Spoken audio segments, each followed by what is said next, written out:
नमस्कार, मैं धर्मेंद्र कुमार। आप देख रहे हैं रनाट न्यूज। आपके बीच एक ऐसी खबर लेकर आया हूं कि आप सुनते ही रोंगटे खड़े हो जाएंगे, पैरों तले जमीन खिसक जाएगा। बिल्कुल आप सही सुने। पूरे बिहार में जिस तरह से दलित और पिछड़े पे अत्याचार हो रहा, ये रुकने का नाम नहीं ले रहा, नहीं कम होने के नाम नहीं ले रहा, ये बढ़ते जा रहा। हमारे साथ बातचीत करने के लिए आज़ाद समाज पार्टी के मीडिया प्रभारी एवं प्रवक्ता हैं, इनसे जानने का प्रयास करेंगे। सर, कैसे देख रहे हैं जो अभी दलितों पे, पिछड़ों पे जिस तरह से अत्याचार हो रहा है? अभी देख सकते हैं कि रोहतास में, औरंगाबाद में, एक नवतपुर में जो जिस तरह से अत्याचार हो, उसको कैसे देख रहे हैं? देखिए, ये जो मानसिकता भरी हुई है ना लोगों में, अभी क्या हुआ, दलित थोड़े पढ़ने लिखने लगे। पढ़ने लिखने लगे तो बढ़ने लगे तो अब क्या हो रहा है ना, लोगों में जो पहले से ऑलरेडी जो दमन और शोषण करने का आदत पड़ चुका है, खासकर जो बार बार हम लोग चर्चा करते हैं मनुवादी विचार सिर्फ एक जात में नहीं बल्कि सिर्फ एक उच्च जात वैसे लोगों में है जो जहां पे कुछ अपने आप को अर्जित करके अर्थ रूप से मजबूत हो गया,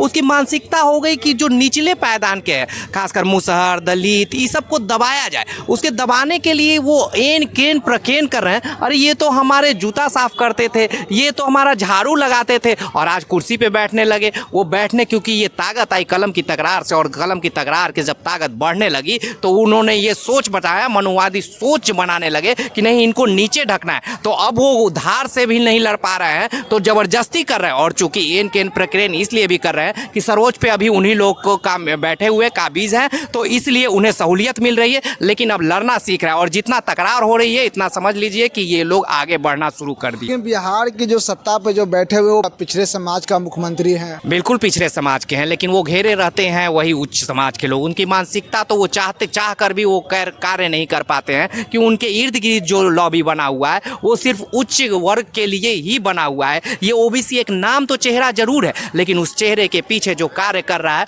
वो सभी सिर्फ मनुवादी सोच के विचार के रूप लेके चल रहा है। और यही कारण है कि दिन पर दिन दलित इस पे पीछे पे हावी। और सिर्फ यही नहीं हो रहा है, यहाँ तक कि देख लीजिए कि अब तो ये बात हो गया कि प्रशासन पे भी हमले हर जगह होने लगे हैं। तो ये चीज क्यों हो रहा है? क्योंकि हम हर मानसिकता में ये डाल रहे हैं कि अब तुम्हें लड़ने और दबाने की बात नहीं, जब बढ़ने की बात करी, और जैसे जैसे दलित और ये उभरेंगे वैसे वैसे इस पे शोषण होगा ही होगा। खासकर मनुवादी विचार के लोग इस पे डालेंगे। लोक जनशक्ति पार्टी रामविलास पासवान, चिराग पासवान की जो पार्टी है, उन्हीं का एक नेता था, पासवान समाज की लड़की पे कार से चढ़ाकर मौत का घाट उतार दिया गया। तो कैसे देखते हैं होली? ये आप औरंगाबाद की बात कर रहे हैं। बिल्कुल, ये औरंगाबाद में बात हुई। और पासवान, चिराग पासवान, वो दलित नहीं है, आप गलतफहमी में मत जाइएगा।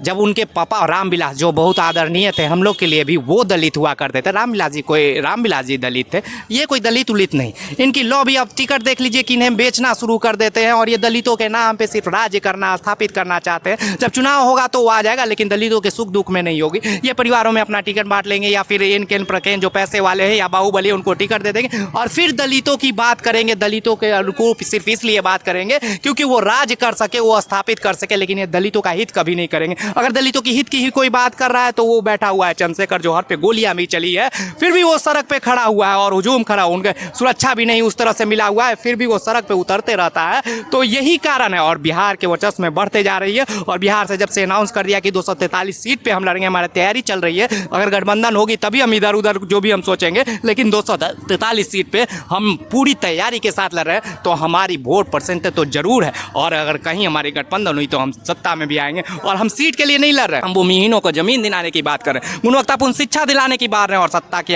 बात कर रहे हैं। हम सत्ता लाने की बात कर रहे हैं। हमें एक सीट से मतलब नहीं, एन केन प्रकेन। अगर हमारी सत्ता आती है तो हर चीज को बदल जाएगा। पूर्ण बहुमत की सरकार चाहिए, चाहे वो गठबंधन हो चाहे हो, लेकिन पूर्ण बहुमत के साथ हमारी सरकार, हमारी सोच विचार वाली सरकार आ जानी चाहिए, तभी हम आर्थिक स्थिति में बदलेंगे। और जहाँ तक लड़ाई की बात है, आप देख लीजिए कहीं भी जा रही है तो हमारी पार्टी की जो बातें हैं, वो हमारे आजाद समाजी पार्टी साथ भीम आर्मी के लोग वहाँ पे पहुँच रहे हैं, हर जगह पहुँच रहे हैं। कई जगह पे हमारे अध्यक्ष जितने भी भीम आर्मी की टीमें पहुँच रही हैं, साथ साथ आजाद समाज पार्टी उनकी बैकअप है। तो थोड़ा दिन इंतजार कर लीजिए। हम पूरी तन्मयता से, पूरी अपने धन बल शक्ति लगा के हम लोग हर कोने कोने जाने का प्रयास करेंगे, हर लोगों को जगाने के पास करेंगे। और ये जैसे जैसे हम बढ़ेंगे ये हमलाएं होंगी, लेकिन हम विचलित नहीं होंगे। हम दृढ़ संकल्पित करते हैं कि थोड़े दिनों की और तकरार है, फिर जैसे जैसे इन लोग कहते हैं ये युग आया वो होगा, बाबा साहब का युग आएगा जो युगों तक चलेगा और कभी खत्म नहीं होगा, वो युग हम ला के स्थापित करें। नवतपुर वाला जो मामला है, जो यादव और भूमियार के बीच जो फायरिंग हुआ, जिसमें यादव समाज के एक लोगों की मौत हो गया, लेकिन इसको कैसे देखते हैं? 3 लोगों की लगी, 1 लोगों की मौत हो गई। देखिए कहीं भी ये भी मनुआ, ये भी विचार का ही, ये भी जाति प्रथा की है। वो यादव भाई जिन पे गोलियां चल गई, और ये भी मानसिकता सिर्फ जातिवाद की ही मानसिकता है। और इस सोच को विकसित करने का सिर्फ एक ही तरीका है, सिर्फ लाठी डंडों से नहीं, कलम की धार को तेज करना होगा। और कलम की धार तेज होगी, हर कोई समृद्ध होगा, और समृद्ध होगा हमारा बिहार, समृद्ध होगा हमारा देश।